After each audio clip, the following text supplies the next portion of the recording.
give us a little bit of an insight into your training history. Okay, so I've been training for 6 years now, and I basically stumbled across it, if I'm really honest. My background is in dance. Not a lot of people know that. It's all I've done all my life. But I'd basically been on a holiday to Barcelona and eaten and drunk way too much for 4 days.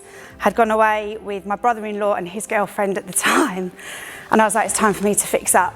So my brother-in-law is best friends with Luke, put me in touch, emailed Luke, and ever since that day that I went down to meet him to talk about training, that's where I've been, in the gym. And it's sort of taken over my life, really. Dancing's taken a back seat. It's all about the gym for me. And in terms of dancing, how long have you done that for? So like, what kind of dancing did you do? So my background is actually, I specialise in ballet. As I say, I've been dancing since the age of 3, 38 now, 39 this year. So it really has been a big part of my life. And sort of since I've had my little girl Luna, who is now 2, yeah, I've sort of taken a back seat on the dancing, and it's gone more towards training and the gym. Why do you train? I train for me and to be a better person around other people.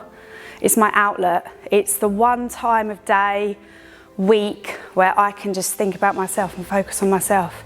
It's actually a really, really important part of my routine now.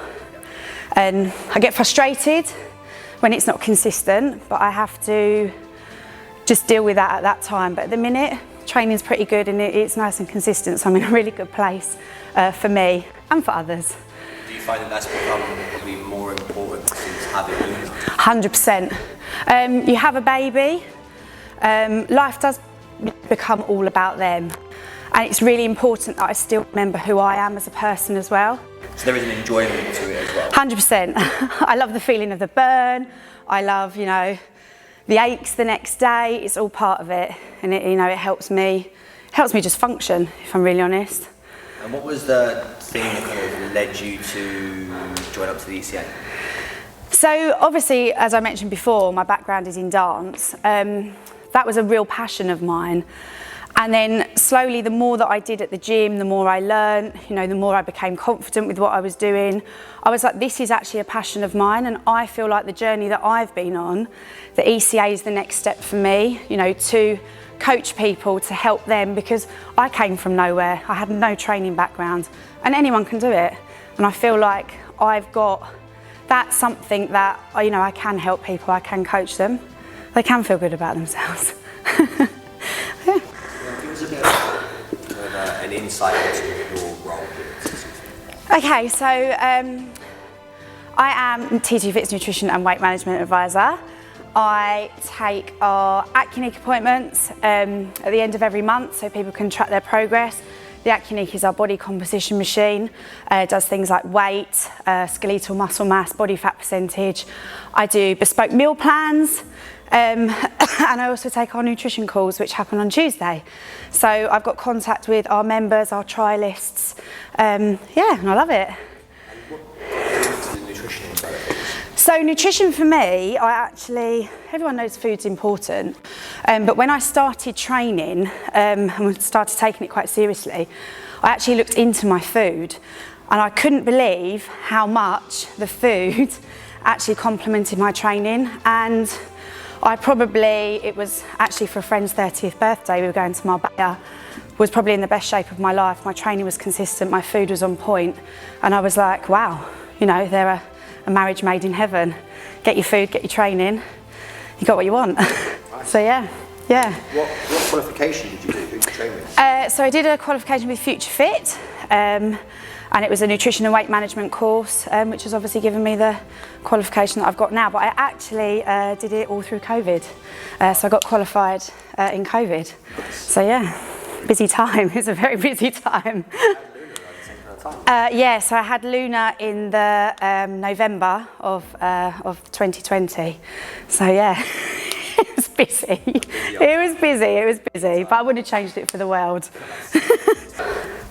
What are they a typical training week look like for you? Okay, ideally. Yes. Okay. You mentioned at the moment things are fairly Yeah. consistent, so what does that look like? So at the moment I'm doing the T2FIT program. So I'm training Mondays, full body, Wednesdays upper, Saturdays lower. I'm also getting some runs in where I can in the week, because I've actually signed up for High Rocks, which is May. So got to work on my cardio side of things. But ideally, yeah, it's Monday, Wednesday, Saturday for me at the moment, with steps and running in between. Running I do not enjoy at all, but it has to be done. So the run like a big challenge thing? Massive challenge, massive challenge. I did run, I used to run. I actually lost a lot of weight running just before my wedding, but I just literally fallen out of love with it. So picking it back up, it's a struggle, but you know, we've got to step out of our comfort zone sometimes, haven't we? Right. So yeah. Have High Rocks coming up. What does the rest of 2023 look like for you training-wise? Training-wise, High Rocks is first. We'll get over that. And then I have just completed the ECA. So whether, you know, it's a path that I can go down and start coaching on the training front there. But hopefully really the goal this year after High Rocks is to just stay consistent and yeah, just keep being the best that I can be. Have you had, either from a training point of view or professionally, it's been a bit of a struggle, anything that you've had to really overcome? Really good question. I suppose having my daughter, not necessarily a struggle with training, but just trying to fit it in. A life that obviously that I knew before my little girl, and then a training life and a life in general, and then obviously a life with a 2-year-old. You know, I have to have a good support network around me, and I'm really lucky for that. But yeah, in the sense of me sort of getting back to me after having a baby, I suppose that has been the most recent biggest struggle, I would say. But I feel like the balance is nearly there. Not quite there, but I'm nearly there. So yeah, I'd probably say that's the biggest struggle for me, you know, that reigns true at the moment. What about on the flip side of that, biggest success? Biggest success? Yeah, again, either training or professionally or both? Yeah, is probably you know, getting my qualification for the nutrition and getting my qualification for the ECA. It's been a massive thing for me. You know, trying to learn as well as being a mum, being a wife, and again being me. But yeah, I'd probably go as far as to say I'm proud of myself this year, and it's something I never really say. But yeah, ECA is probably my greatest achievement at the moment.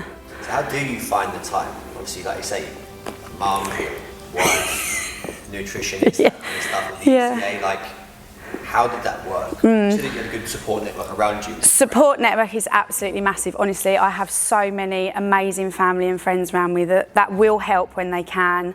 And I suppose, it's going to sound really cheesy, but it's just making it work. Sometimes it doesn't work. Sometimes I have to accept that, no, I can't do that today. There's other things that come first, but it is trying to make the time for it. And has training changed a little bit, kind of, I guess, pre-lunar to post-lunar now? Like, have you to make any adaptations on that front? No, I wouldn't necessarily.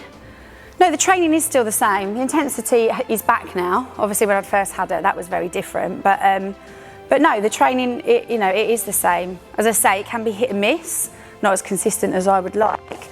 But yeah, it's definitely. I wouldn't say it was better before or better now. I'm at a happy medium. Need to get a machine sorted.